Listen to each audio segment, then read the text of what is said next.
Jay, you ready? Did we do our homework Yeah. I'm on ready. Taylor Swift? What is it? Taylor, what's her name? Taylor Page Fancy? You will not get this woman's name right. On Taylor purpose. Frankie Paul. Paul. Because you know why? She has 3 names. I know. And she has 3 first names, which means we should have known she was on some bullshit. When you have 3 first names, Is it? 2 is already dicey. What is it, John Wayne Gacy? Thank you.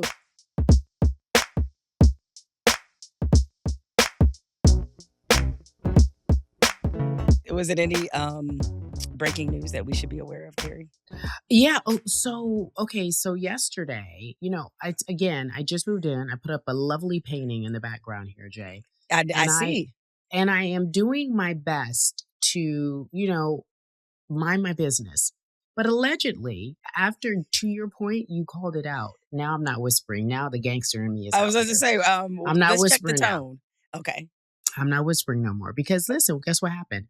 So as I told you, I asked them very politely. They responded with a nice note that said, we'll do our best to, keep the hallway clear. Even left their phone number, all the good things. But the following day, like after I got off the pod, I had TaskRabbit over putting up, photos and things of that nature. And I get a note yesterday morning, right? Talking about construction happening in your apartment. Like I'm over here building a freeway of some sort, or I'm adding, See, now it's on, Cari. It's on. Like I'm adding an extra layer of something, an extra room in here, which I'm not, right? And so I literally, it just said construction in unit, So I was like, oh, I know you lying. So I read this note and I'm just like livid. And okay, I will admit, I was working very late. The guy was here very late trying to put up things, right? So it was not very late. It was 8:00. Like you don't need to be power drilling at 8:00. So yeah, so it's somewhat late.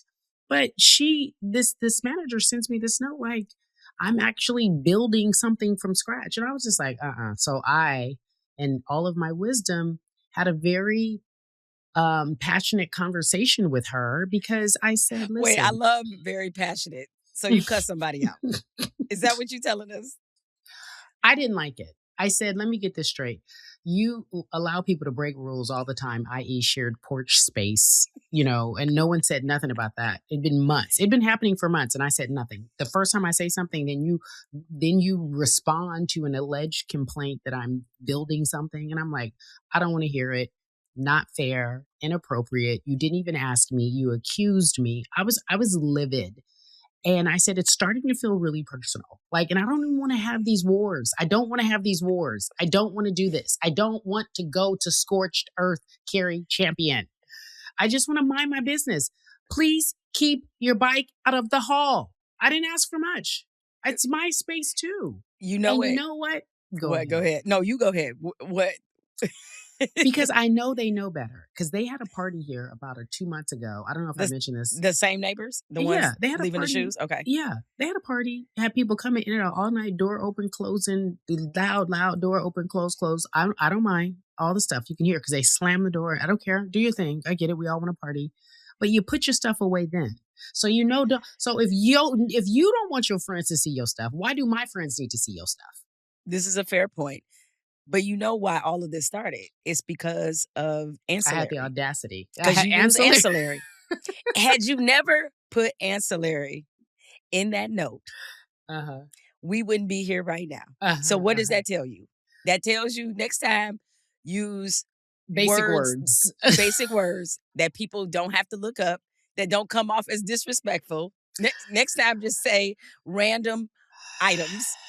Use the word random. If you use the word random, that feels ancillary. That feels even more offensive. Random to say feels random more offensive. Yeah, like get your. Or random if you just stuff said out of here. Stop leaving your damn shoes, just call them shoes. And by the way, pick up on the there were contextual clues. I straightened their shoes for them. That means I'm bringing them back later. Like, don't kick them off like they your hall. This is not your personal hallway. That's all it is. It's not their person. They do not own the hall. And it's only 2, right? It's just me and them. And that's why it's so awkward, because we are very much in an intimate space. It's not like it's a big building with a lot of different, we're just like, open up the door. I see you, you see me. It's really hilarious. I'm not mad at them. What I was mad at is that that they knew what to say. Like, if you say somebody's doing construction, that'll get you in trouble, right? That'll get you a tat tat tat. You can't be doing any work unless there's a certificate of insurance, and there are all these rules.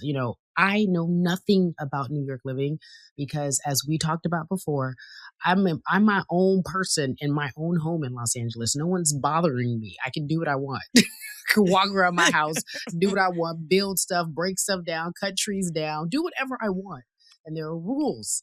Life is telling me there are rules that you must abide by. However, I didn't ask for anything, Jay.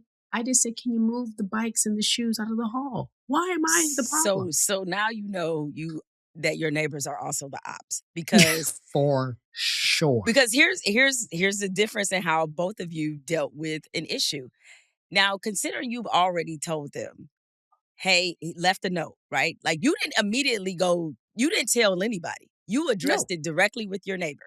Correct. But your neighbors, this is where they've escalated the issue, is that instead of coming to you and saying, hey, we're hearing a lot of noise, what's going on? Do you mind keeping it quiet or whatever?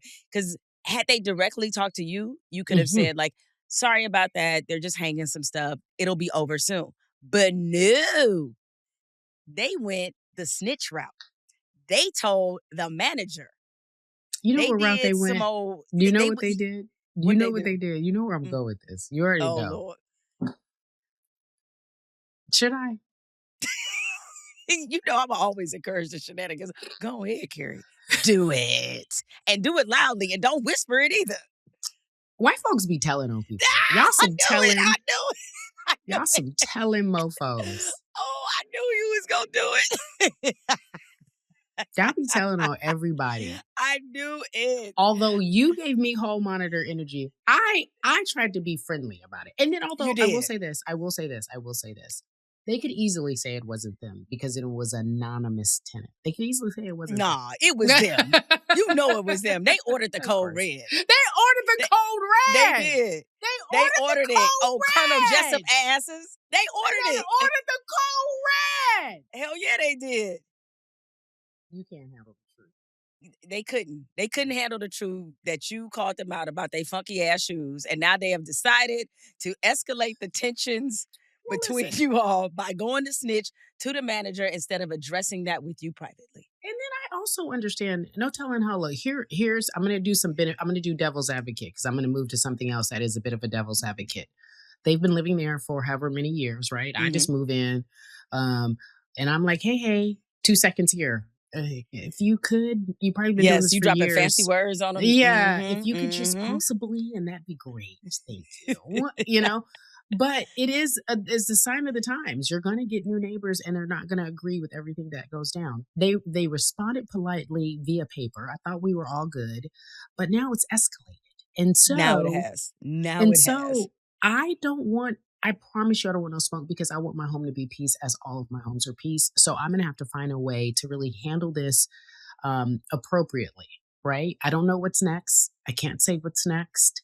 I'll keep you updated, but I'm giving them the benefit of the doubt for 2 reasons. One, it's an adjustment.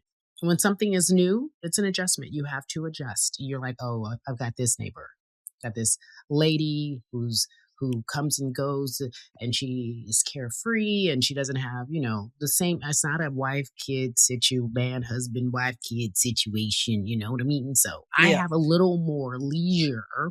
And so I can understand them being like, this one, it would be ideal.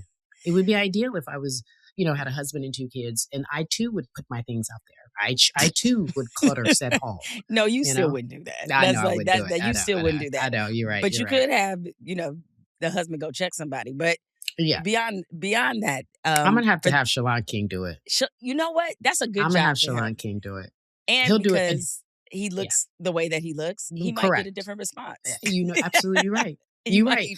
Because this is a man's world. And with that being said, I want to address Taylor Frankie Paul. And I got her name Kudos right. to you for getting her name right. All I three appreciate names. that. All three names.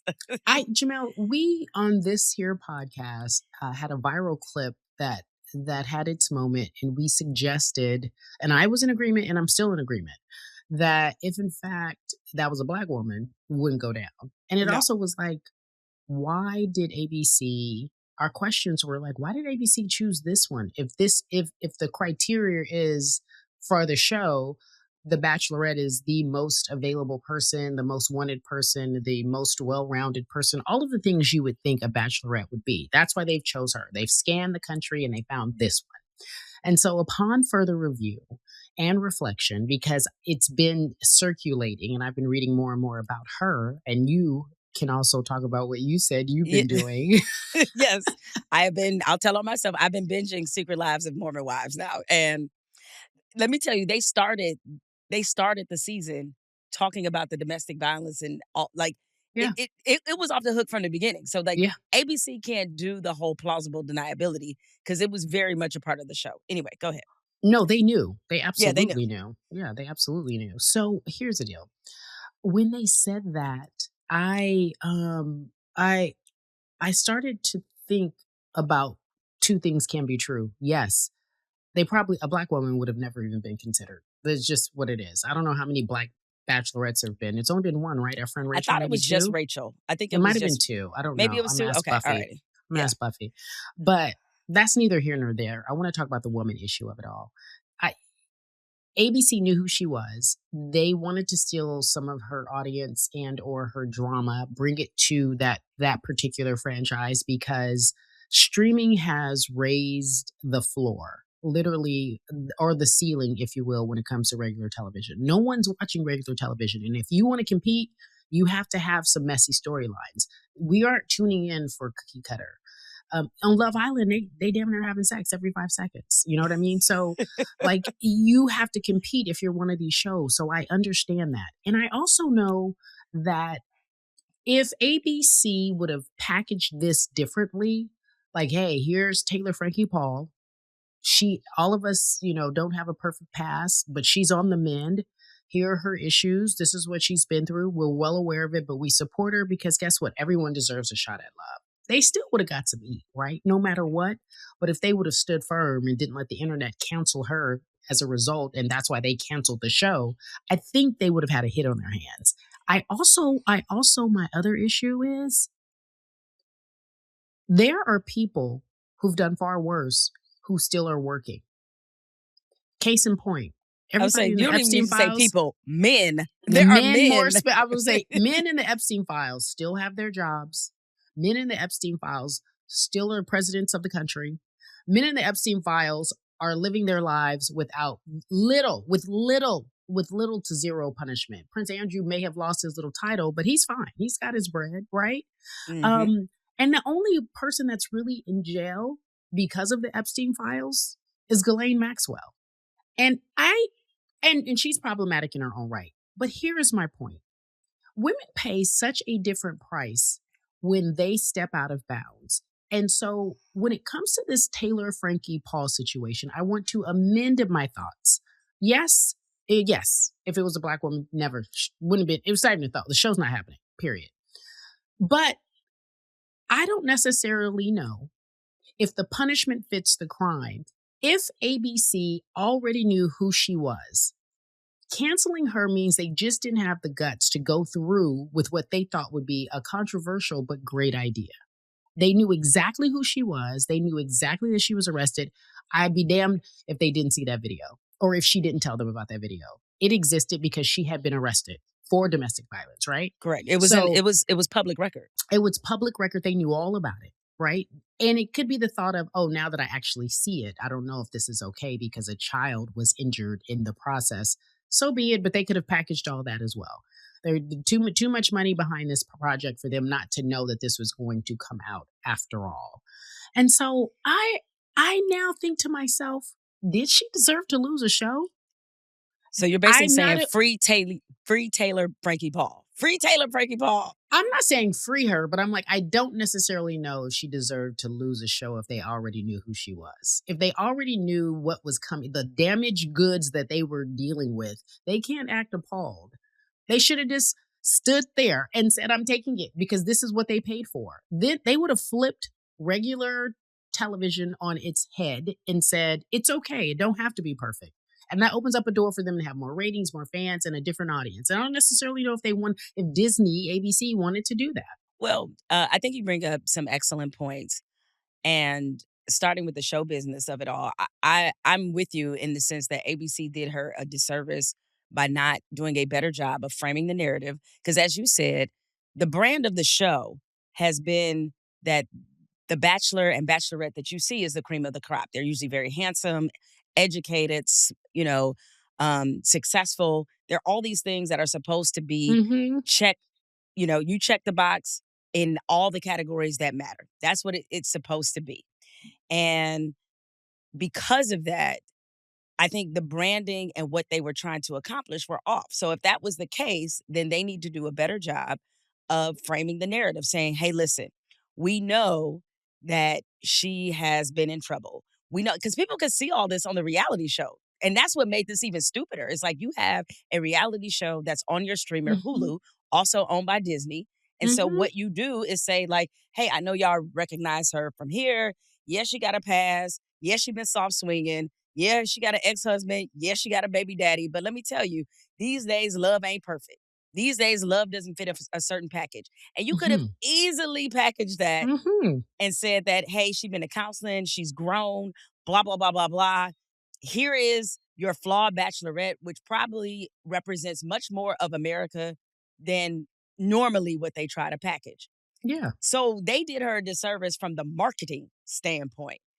And then when you let everybody find this out, I would never forget this. I think this was in one of the. Now I'm gonna dig deep into the crates here. This was either in Clear and Present Danger or one of those Tom Clancy movies that Harrison Ford used to be in. I'll never forget this. I think it was James Earl Jones who told Harrison Ford that the way that you beat the media is that you admit it first. Yeah, you control the narrative. You control the narrative. If you admit it first, as opposed to letting the media find out or social media find out, and then you got nothing. TMZ dropped the mixtape, and you was done because you had no response. You had no response to this whatsoever. But to your larger point about the price that women pay, and we see this consistently. Like, let's go to music. All right, Kanye West got a MAGA hat. He hobnobbing, rubbing elbows with Donald Trump. And while there are people who definitely don't mess with Kanye, there's a lot of people who still. He ain't lose nary a contract, nothing. Meanwhile, Chrisette Michele lost her whole career for performing at his inauguration during the first presidency. We ain't heard nothing from this woman since. And they just wrote her off, canceled her, she off the block, nothing. But those same people still buying Kanye albums. If Trump is the reason, if association with Trump wouldn't even say Trump is the reason, though, in that particular case. I don't necessarily know you can compare her career to his career. He had a definitely legendary had different careers, career. But the whole point is that whatever career she had going is gone. And there was no redemption for her. And she's spoken about it, nothing. Meanwhile, Kanye only escalated. It wasn't just about Trump. Then he's saying crazy things about Jewish people. The stuff he's saying about Hitler. He did everything wrong. Career still going. And we've seen this in music. We've seen this in politics. It's not to say that what about such and such? It is to say that women often pay a deeper price than men do when it comes to transgressions, and especially when it comes to sexual behavior. 1,000% women pay the price in a far deeper way than men do. I'll give you one that's on par. Britney Spears, Kanye West. The way this man literally was off his medicine and walking around doing and still continues to, depending if he's on his medicine, disturbing behaviors and traits and calling people out and clearly needs to be sat down somewhere.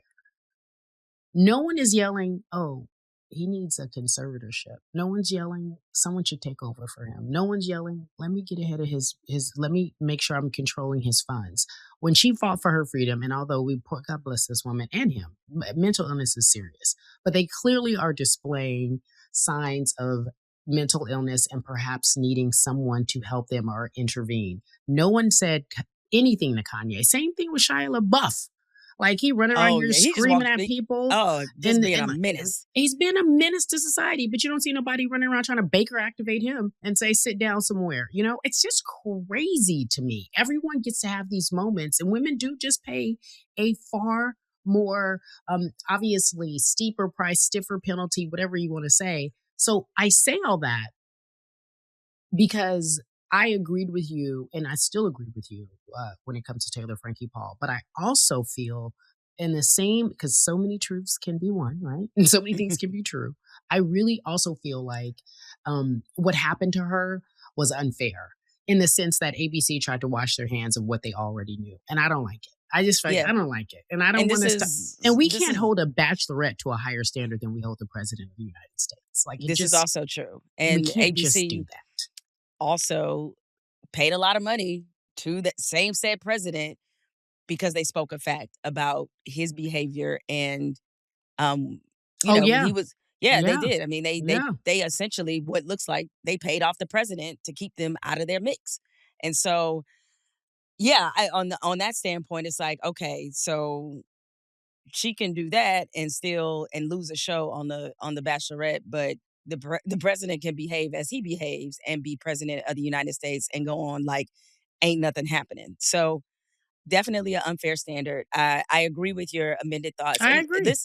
With me. Listen, Cari, you agree with yourself? Okay, you're like, I check with myself and I agree. I agree. It's called nuance. I know it's lost on a lot of people. It is. No, it is. It's called nuance. I read it. I have to tell you, I read a Substack, and then I started reading more and more about it. And I was reading somebody else. A few people have written about it in different ways. There's a woman online who does a lot of marketing. Her whole bag is, she talks about marketing, and she talked about how ABC essentially lost the plot. They could have made a lot of money. They could have changed. They could have totally revived this franchise. They could have revived this franchise. And it's probably going to go away now. And she said, here's why. And I thought these are all great points. All great points. I don't want to get lost in just the fact that because I don't know. I don't watch the show. By the way, do you like the show, The Secret Lives? Girl, when I tell you the mess, you thought it was the mess is some good old white mess. Ooh, is it good though? Do you love it? Is it a good show? I am invested in this now. And because all of these women, much like most of these reality shows where you have this ensemble cast, is that they are all insane. And their insanity blends together in the most delicious of ways. And then you add in the shadow of a very strict religion like Mormonism. And you get all kind of, like, I am learning so much about Mormon culture. And that's why the show's so good, because it's teaching you something at the same time. And it's so messy. Yeah, for sure. And it's also kind of, I don't want to sit here and judge anybody's religion, but I want to love anything. Or you do. Or maybe I do. I am being judgy. So let me just keep being judgy. I want to love anything as much as apparently the Mormons love soda. And like it is, because they can't have caffeine, right? So what they do is they are all in on the soda. So they have soda parties instead of, how we'll get together and have some champagne, girl. Because they don't drink. But there's caffeine in soda. Buffy says it's dirty soda. Yeah, there is. Buffy is telling us, our producer, that there's a loophole with the soda. And so they sitting around guzzling like Diet Coke and sugar and all. Like, it is crazy. I know someone who lives there. Obviously in Utah? In the basketball landscape. And he has said to me that it is unlike anything he's ever witnessed before. So if you are dropped into that community and you are there for work, I'm sure it is a bit of a culture shock, but you also now are learning more and more about things that you didn't know about how they actually function in society. They probably think we're weird. Who knows? I also forgot to tell you, it's been 4 Black bachelorettes. We gotta add that. We thought it was just Rachel. It was 4. Yes, that's what it's I was been 4. Yeah, it's been 4. All right. But yes, I'm learning about dirty soda, the crazy not some of them do drink. I'm looking up dirty soda now. Yeah, so dirty soda is it's a customizable non-alcoholic drink made by adding flavored syrups, cream, like half and half, or coconut cream, and sometimes fresh fruit like lime to a base soda. And I'm just like, oh, is that what's happening? And I was like, now I see why y'all planking and soaking and soft swinging. Now I get it. It's just repressed energy. It is repressed energy. That's all I get. I get it, man. Oh man, I gotta watch it now. You gotta watch it because I have to watch it. They just need to throw some prayer hands up to the sky, put up a Baptist finger, and just say, "The Lord knows my heart, Mormons. Free yourself, please, for the love of God, free yourselves. Free yourselves." So we're gonna move on from the Mormons and talk a little sports, Cari, because we have a wonderful guest that is here with us on Flagrant and Funny. Trysta, what is going on? How are you? What's good, guys? Yes. Should we call you TK or Trysta? What do you prefer? Because it says TK there. TK's good. I grew up as a little tree. So. Little tree. That sounds like you got jumped in the game. What did you do? I did. You know what? Name? We can't share too much right off the top, but I did get jumped into a gang. Like for real. However, I ran away, and so the full jump didn't actually happen. But I did. Right. Yep, I did. I was at a friend's wake, and I had my New York slippers on, and I was cuz this, cuz that, rip this. I was 14, and the big homie's sister was like, "Oh yeah, okay, yeah, let's go down to the park." Bam! Now I'm on the ground. Now I'm running home. Now I'm crying, telling my friend, my play cousin, "Hey, you got to get up out of there. I think they're trying to jump us in." Okay. Oh, yeah, wow. You didn't want that life. That was the whole come outside. We ain't gonna jump you, but we are gonna jump you. Yes. Okay. Yes. Oh no, we ain't gonna do nothing to little homie. It's all good. I'm like, I don't know. There's like 35 girls, and like they just got here. Oh yeah, I'd have been out of here too. But just so our audience knows, Trysta is an amazing, excellent sports analyst. Has her own podcast. You often see her on It Is What It Is with Cam and Mace, giving all the analysis, all the insight. You know, she's also incredible on social media. Your TikTok, I love your TikTok. And so yes, you're doing all the things, commenting on all the things. So we wanted to take some time and have a conversation with you about what is happening in the women's tournament. So thank you again for joining us. Oh no, I'm super excited. Also, follow the Daily W Sports. We started a women's sports media company. I'm actually headed on a flight to Fort Worth. I don't know why from Portland I decided to go to Fort Worth instead of Sacramento, but we're going to watch some games as well. I think Fort Worth might be good. We're following you so we can stay up on everything. You know what? When we were this morning, Jay and I were talking, and I said, I really want to talk about the tournament. I want to know some of these standout moments for you, because I know we had a few that we couldn't even get to when we tried to do our morning banter. But so far, what's been like the highlight on the women's side of the tournament for you that's really stood out? Oh man, I think Virginia and their run has been incredible. And I think nobody really expected a first four team to show out in this way. And in men's sports with the NIL and more parity, you see teams like you saw Texas with Sean Miller, they end up going to the Sweet 16.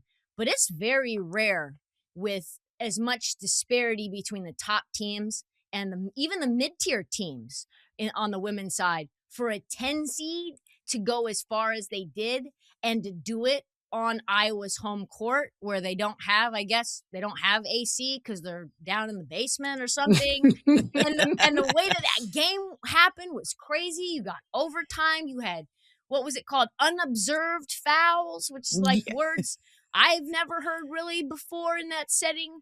So yeah, I'm rooting for Virginia. I worked in the DMV for 5-7 years, so I'm rooting for them as well. I think the Alex Ohanian story, I don't want to like center a man. I was going to say, that's a big part of it that has been overlooked, is like he is a major donor of the program, decided to do it. What I think last year he gave him like the biggest gift in the program's history, and now they're in the Sweet 16. Yep. It's crazy. Yeah, it's a phenomenal story, but I'm really looking forward to the Final Four. I'm excited to see whether UCLA can beat Texas. They lost to Texas earlier this year, and they've been dominant. They're beating teams by 40, 50 points, so much so you don't even bring up UCLA's name. I thought the coach from Syracuse bringing up, hey, like, you keep putting me, no matter what team I coach, against UConn. And, like, that's cool and all, but, like, don't do that ish anymore, please. There's been some moments already. Well, you bring up Syracuse, and Jemele and I were talking about Coach Leggett because she was at Michigan State. Mm-hmm. That's where Jemele went. My alma mater. Yeah, she was an assistant there in the early 2000s. And I wonder what your take is on that, because there is this philosophy, right? Because I know every human being, whether you play sports or not, has always felt like, why do I have to deal with this mammoth, or why is this person or this event or whatever this blockage is, why is it here? And I didn't know how I felt about her saying that in the press conference. She says it's intentional. And it sounds very personal, and it sounds like it's a her issue or a type of team issue. And Jemele was like, it is what it is. I absolutely am of the theory. One, I don't know how I felt about her saying that. I'm still processing it because I don't need a hot take. But I do know that it felt as if, like, just, you got to be better. It felt like that's just what it is. This is unfortunately this is the way the ball bounces. Yeah, and I think probably there's more. Anytime you see someone go out on a limb like that, there's more there. There has to be more behind the scenes that she's hearing or seeing that makes her want to say that so publicly. I also think we just are talking about Virginia, which is a 10 line. They end up playing a 2 seed instead of having to play UConn, and that's what she said is like, just put us at the 10 then. If that's what it is, we'll play an extra game if we have to, just to avoid UConn specifically. You're going to end up playing the 1 seed at some point, but at least you could get to a neutral site. And I think for these teams, they want a shot to at least get to a neutral. And I understand the rationale of why you want to put these games on the home floor of these 1 and 2 seeds, because you're going up against the men's tournament. That's number one, and that's tough in terms of attendance. But also you want to try to get the student body as engaged as you can where they don't have to travel. And that is an incentivizing factor to just get one of those 2 seeds, right? The 1 or the 2 seed. So I thought it was really interesting. I don't know enough about her personal feelings on it, but she really was strong on saying, like, I personally feel attacked about this. Like, this feels like something about me. Yeah, that was the part that was a bit confusing to me, and why I think you're right that there's something else there, because she made it seem like somebody got it in for her, because she went through the same thing when she was the coach of Buffalo, had to go against UConn. Now she's at Syracuse, same thing. But some of it is regional, because when they're creating these pods, they are trying to keep you close to home, even if you're a higher seed, so that, as you said, they can drum up fan support. And it gets to a larger issue about when is the women's game going to graduate to not having this kind of model as it relates to having 1 seeds, basically play at home. Hence why they often say in the women's tournament, it doesn't really start till you get to the Sweet 16, right? And so when you're out on it in a neutral environment. But something that Coach Leggett Jack said really struck me beyond what the clip everybody is playing. She said in that same press conference, I couldn't simulate what we were going to face, and I recognized that in shoot-around. I saw the distraction. I saw the looks and seeing all those Final Four championships, and I saw the weight go on the back of those young ladies' heels, and to the point where they couldn't make free throws. And so I knew that we were in trouble at around 2:30 this afternoon. So basically, your team was intimidated. And they lost before they even started playing. And if you saw that first half, where I think they only scored 12 points, you know that was the case. But here's the competitor in me. And Trysta, you remember this, when there was all those conversations, UConn is still dominant. But like when nobody even had a breathing chance to beat them, the conversation was, is UConn bad for women's basketball? And I always thought that was such a bullshit conversation to have, because certainly in the men's game, granted earlier, we have seen periods where one team is dominated. Hello, my co-host went to UCLA. So she understands this, right?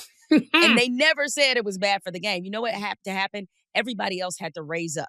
So you had to, that's how you got Dawn Staley at South Carolina. That's why you have what Coach Close is doing at UCLA, because it's on you as a coach and as a program leader. Then you got to build it up. You got to go to the alumni. You got to figure it out. You got to figure it out and just say, hey, we need some more money so we can get some top talent up in here so that one day we can take down UConn. Your attitude shouldn't be put me in a different pod so I don't have to face them. Your attitude should be, one day I'm going to beat y'all ass. And that's what it's going to be. And if you're carrying that energy, and your team feels that. Your team feels that. That would be my only criticism of what Coach Jack said. I felt the 100. I feel you 2,000% on that. But Jay, I have to ask you, because you mentioned UCLA, and Trysta might have a point here. This is the only thing that I want to be a little more nuanced about. She said that because she was speaking to someone, or she is incredibly narcissistic and she's making it about her, right? But she's speaking to someone about something very specific that we don't know about. She will have to learn to face UConn, period. Because it doesn't sound, in the way in which she said it, it felt and very... And she almost upset them last year. That's the thing. I'm like, what's going on here? You still have that. And UCLA, you remember in the Final Four what UConn did to us? It was embarrassing. Like, it was embarrassing. And to your point, oftentimes when these people are playing UConn, you're playing the legacy, and you're beat before you even get on the court. That's how it looked for the girls for last year. We were at the Final Four. I was like, you guys are nervous. Yeah, like they were acting like Diana Taurasi had suited up. Like they really were. It's like she wasn't out there. All right. Well, and to your point, like another factor is that these coaches have, bonus packages in their contract depending on how far you make it in the tournament. So she's like, yo, I can't get this $50,000 bonus or $100,000 bonus. Good point, Trysta. Put me somewhere else so I don't have to see this buzzsaw. Like all the other 1 seeds, I think, have vulnerabilities. That's why I'm not betting on anyone to win this tournament except for UConn, because I think Sarah Strong will end up going down as the best college basketball player in women's basketball history. Like, I truly believe now that. That's a statement. That's a take. That's a statement right there. Tell us why. Like, expand on that. You're talking about a player who's already the best in all of college basketball right now. Like, you talk to even the UConn greats, like, hey, what's your opinion on Sarah? It's like, no, Sarah was peaking in the tournament last year and sort of getting into the peak of her powers there. She's going to end up winning Naismith Player of the Year, if not the Naismith Player and the Wooden Award. You're talking about now you're in the range of Stewie territory where I think she's going to win it 3 years in a row. You're talking about somebody who has shades of Nafisa Collier and shades of Maya Moore in her game already. Damn. And like she can score off the dribble the way that Maya could score. She can defend. She can facilitate. Her court vision is Jokic-esque, right? And she's 19 years old. And and you look at what she's doing just in terms of like the counting stats, and you're like, wow, these are great numbers. And it's like, oh, she played 24 minutes because UConn doesn't need you for the entire duration of the game because they're so deep and they want to keep fresh. And they play in the Big East, which doesn't have a lot of teams that really compete against them. But I think Sarah Strong is just so talented that we don't even know what her ceiling is yet. We had this conversation. I think you're old enough to remember the conversation as UConn when they were they just weren't losing. Are they bad for women's basketball? Now that and I'm not even going to say that they're back, right? It's like if you're so dominant, it's hard to compare when you're losing. You miss, a couple of tournaments. You're not as good as you are, used to be rather. Do you think that it's UConn's at this situation, if they remain as dominant, do you think UConn would be bad for women's basketball as it stands right now? No, I think it is a little Patriots-esque, but it's like because they've been multiple dynasties in the course of Gino being there. They've had like a little dip and then they're back, and like a tiny little blip of a dip and then they're back again. No, I think we just have to all collectively get better. I think there needs to be more money invested in women's sports. I think the talent is getting so I look at like the type of skills development and tools and training that I had when I was playing basketball. And it was like just a random history teacher, that's like got us doing 3-man weave. And like, I think the most, advanced thing I got to learn was a spin move, which really came on the black court, in my park, right? The things that I was learning and the tools that I got, like elementary, wasn't the same. Now you got 94 feet a game, you got synergy, you got film study, you got the pure sweat guys. There's so much for them. You watch kids like Jersey Robinson, who's going to go to South Carolina next year.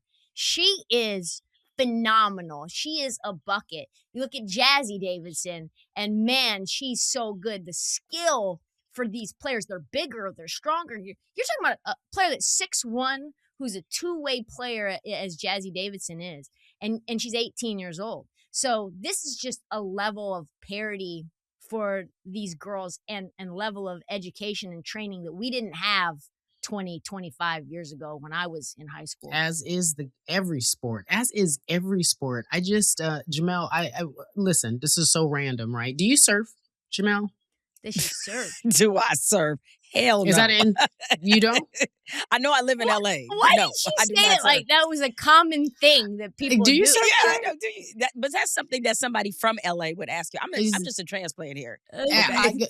And by the way, I know she don't surf, but I do know she likes to be a water bunny. I know she don't surf. I do that while asking. But I do know how to swim. I just don't surf. Yeah, she does. She brags about her swimming all the time. But to your point about the way in which these young kids are being raised nowadays, these surfers. I was watching random surf video. I don't even know where it came from. There's like this new girl that's coming up. Her name is Erin Brooks. She's 15, 16 years old, arguably the best surfer right now. She's beating grown-ass women who've been doing it for years. It's because of the way in which this generation, say it's Gen Z, the way they're looking up, they have, not only do they have the resources, they now have the ability to understand that they can have the training, they have the technology at their side. We're producing bigger, better, badder athletes, especially when it comes to women. That's why I'm like, this moment is so special. Watching what people are doing. You're talking about in basketball. I'm looking at different disciplines and I'm watching people do incredible things. You want to know why somebody like Cari Richardson is so good? I bet you if she really, honestly, if she buckled down, this woman is a rare bona fide talent. And I put the if in there because there's all that other stuff. But when you're disciplined and locked in, we're seeing so many greats right now. And it's just a special time in women's sports all around. You telling Cari to stay off the weed, Cari? Is that what you're saying? I would just say tell her to stay out of. It seems like she's in a relationship that is curious at best. Curious. There's a lot of extra stuff. Yeah, there's a lot of extra stuff going on. I think the weed might level her. Actually, so I'm not here to be anti-weed, but like to Cari's point is that if she minimizes the outside noise, then perhaps she'll be even better than she already is. I actually don't mind her smoking the weed, honestly. That never bothered me. I didn't care. Because it's medicinal. It's plant. It's as my aunt would tell me. It's from the earth. It's for you. It's from the earth, Trysta. Yeah. Listen, and the type of weight training these athletes, these track stars. I went to one of the Kobe Academy, which turned into like the Mamba Academy up in LA. And I was trying to learn how to run track. I don't even know why I was doing it, but I was running with the high school team, and their training methods are so intense. The amount of weight training they do, all of the different stuff they do on the track. That weed probably is nice to relax your muscles a little bit. That's what I'm saying. I'm like, I don't think weed is a performance enhancer. I don't think it's a de-hancer either. It's just for people to keep level. I want to get back to the tournament though, real quick. Tristan asked you this. You said like if you were betting, you're betting on UConn. Obviously, they're the heavy favorite. However, as you look across the field, particularly among the other one seeds, what team do you feel like is most equipped to match up well with UConn and give them, I don't want to insult the other teams, but say give them a run. Don't do that. Because you don't get participation. Jumped. You're right. I will get jumped. They gonna wait outside for me. But as you look at the other one seeds, who do you feel like it would be a great matchup to face UConn? I think it's Texas. I mean, right now they're peaking. They beat South Carolina in the SEC conference tournament game. But like Madison Booker, you talk about a bucket. You talk about someone who just effortlessly gets to her spots.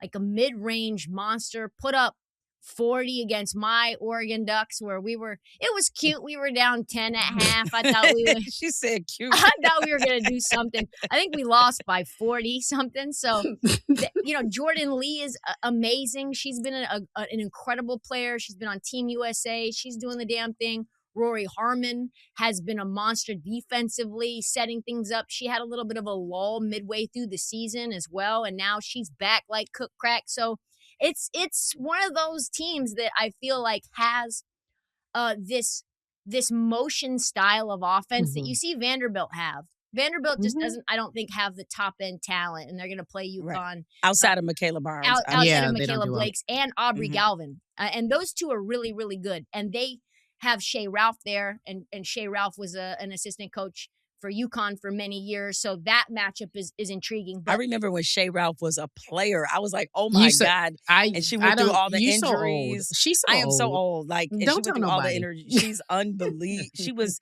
one of the most highly recruited players like ever. Like, I don't think people realize what's on her resume when she was a player before the injuries. But go ahead. No, facts. Real quick, side road. So Ashley Battle, I was texting her and I was like, oh yeah, like I saw you go down to Texas.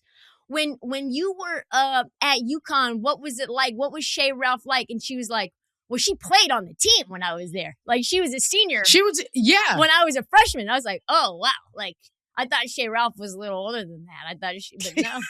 Ashley's like, no, I remember. That's funny. Shout out to Ashley. Wait. So I really, as we digress, but back, why? It's a foregone conclusion that Texas will be the team that would be the only team that could actually beat UConn. Are we getting ahead of ourselves? Are we forgetting about one team in particular? UCLA. Oh, here we go. Yeah. Yes. Okay, so here's the thing with UCLA is they have pretty much all of the pieces that say they should be in the title. They really do. Like Lauren Betts has been playing phenomenal, had the best game of her career the other night. You've got tons of seniors, right? Like Kiki Rice, DMV, stand up, right? Like she's awesome. Ledger Walker, you ended up getting Gianna Neepkins in the transfer portal. Like they are truly stacked. My question is, can you tweak Lauren Betts mentally and take her out of the game? And I'm not even talking about like, she came out with this Players Tribune article recently and talked about what her story was like. And it broke my heart how things went for her at Stanford and like what that waterfall cascade was for her. But I also watched her in Spokane last year. And before I really knew much about her story, I coined her as Lauren Betch. Like instead of Lauren, like very Valley girl, very like she felt she was getting the refs and the lack of calls that she was getting under her skin. And it was affecting her play. And it was like you're so caught up in these players hacking you or like these players swarming you that now you're out of the game on the other side of the court as well. And you can get her into foul trouble. And so I wonder, and Texas already beat them. And so I wonder. Yeah, badly. Yeah. And so I wonder about that matchup. I would have loved to see them on the other side of the bracket from Texas. But yet you have to go against UConn then if you're on the South Carolina side.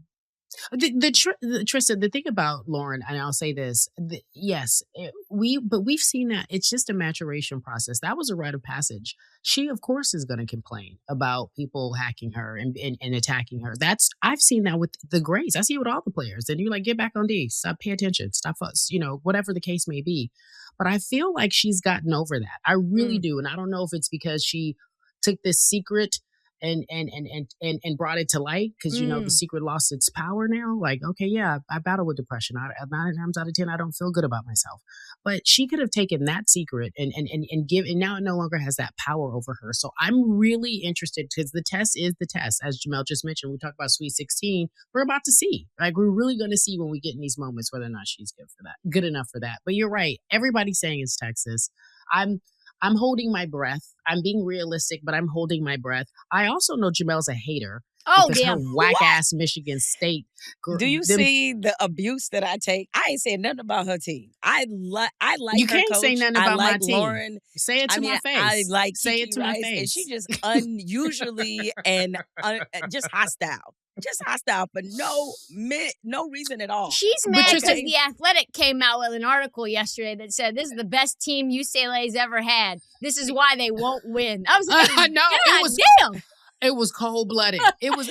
I was like, sorry, this is why. And the LA Times too. I don't know if LA Times had that as well. They were just like, why they won't win. I was like, damn. I was like, but that's fine. Just fine. I'm used to the hate.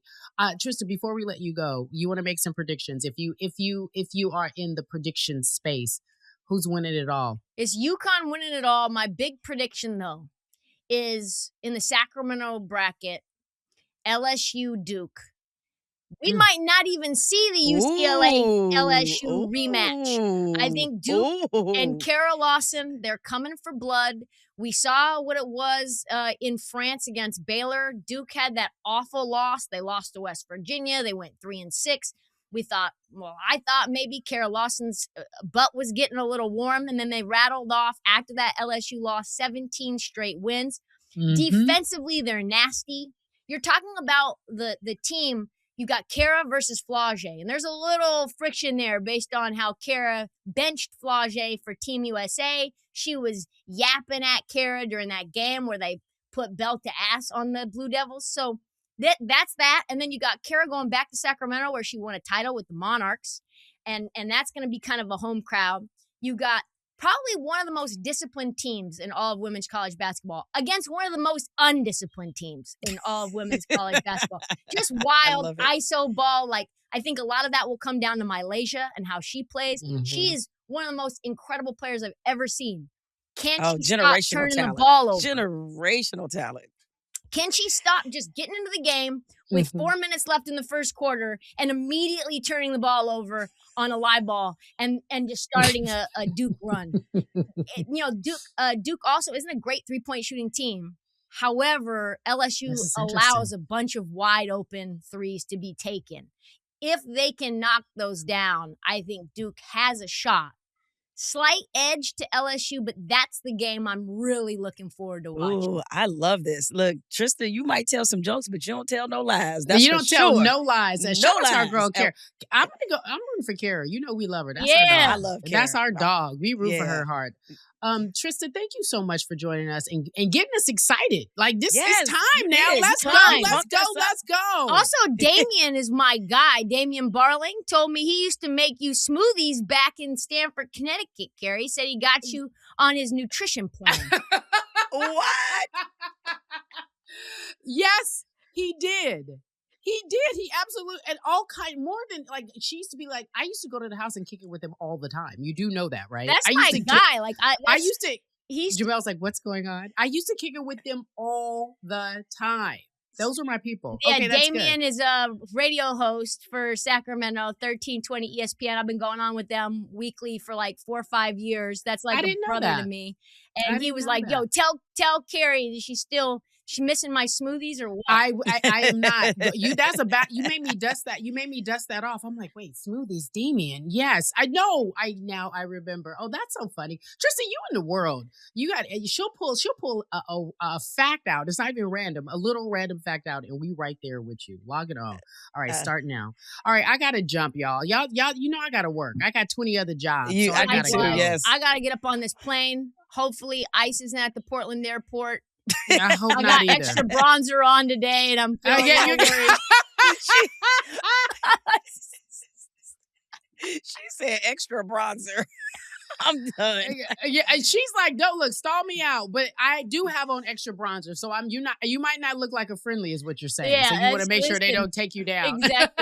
Exactly, y'all. I heard that. Well, Trysta, we look forward to your analysis as the tournament. We got to have you back as the tournament and we will definitely have you back. Absolutely, I've been looking forward to this for a long time. I'm a fan of both y'all, so much. Hopefully, I get to see you guys at the Final Four. Maybe you will. Maybe you will.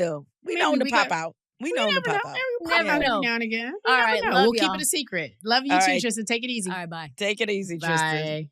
Oh, that was a All lot right, of girl, fun. I love her energy. I love her energy, and I know I gotta go. First of all, we ran late. It's your fault today. I gotta go, Okay. and I want to yell at you about this. I'm so sorry that it's Jemele's fault that we're wrapping so quickly because I gotta go. I'm just blaming you, and it's my fault. Just It's blame all me. It's just all my fault. All right, Flagrant and Funny. We out. Catch us again on Friday.